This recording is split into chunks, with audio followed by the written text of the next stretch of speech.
Since my last video, some of you guys have been asking, wow, Judah, what a powerful story. Man, that is awesome that God moved through that, as well as that you're able to connect with God through moments of despair and through worship. And you may be saying, yeah, and I connect God through sadness of worship too. That's not really that hard for me. Yeah, when things suck, I'm able to worship and glorify God.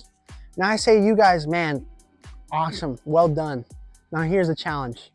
Worshiping during the good times. Yeah, worshiping during the hard times seems like a no-brainer.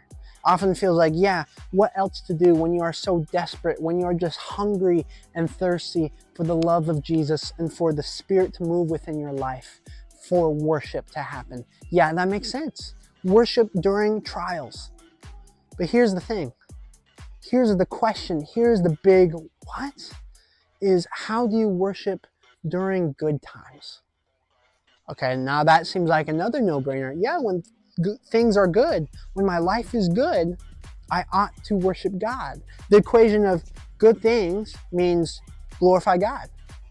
Doesn't always equal worship, however.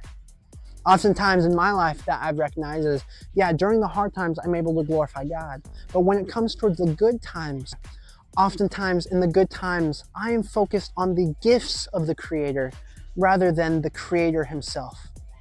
And that's a dangerous spot to be in. How do we, as people, as followers of Christ, how do we follow and honor and worship God when things are awesome and we can easily be distracted?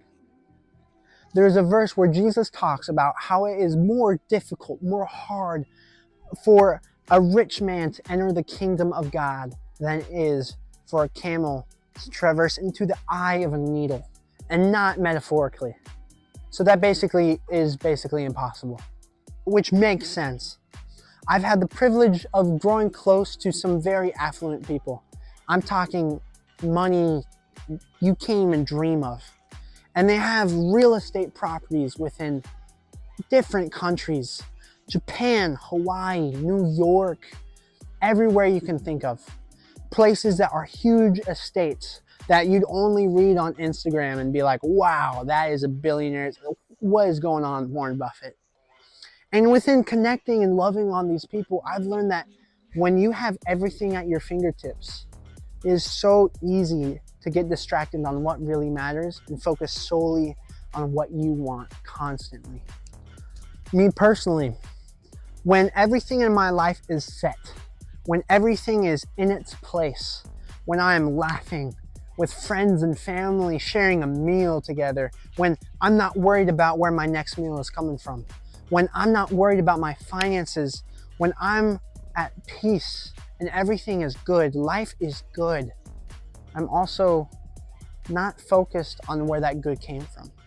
I'm not even thinking twice about God. I'm not thinking twice about Jesus, despite the fact that he's the only reason why any of those good things have come to be where it is.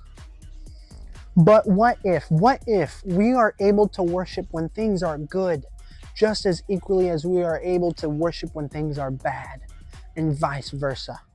That when we look all around us in gratitude, and we look around us at the beauty that God has moved in, that we're able to be amazed and in awe and give glory and thanks to God for what he has done.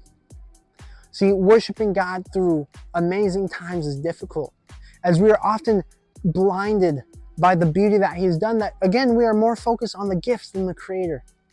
What if before a meal you prayed? I know that may not seem like a lot. I know for some of you guys that's a call out because you haven't done that in a while, even though you may call yourself Christian or a follower of Jesus. But what if before a meal, before a moment, you just pray out loud saying, God, thank you for this moment. Before a movie with your family, before going out on a ski trip, before surfing, before swimming, before going on the beach, when at the beach, what if you just glorify God in that moment? A small increment of gratitude, saying, God, thank you. Thank you for this day. Thank you for everything you've done, God. God, thank you for this meal. Oh, God, thank you for the fact that I'm able to play basketball. God, thank you for the fact that I'm able to do this. God, thank you that I'm able to come to my work and do this for you. God, help me glorify you through this. Thank you for the opportunity. God, thank you for these finances. Would you help me bless someone through me, through what you've given me? God, thank you for this song. Thank you for the fact that I'm able to listen to your music. By us recognizing and worshiping God during the awesome moments, we're able to call to attention those around us to where that good stuff came from, to where the awesome moments came from, and able to give glory and orient our lives around Him, worshiping God in thanks and in gratitude for the beauty that He has done in us. It is my prayer that wherever you are in life, whether you are suffering a hardship as we speak, or you are in the best moments of your life, but that wherever you are able to worship God in such a way that you are able to worship Him despite your circumstances and orient your life around Him.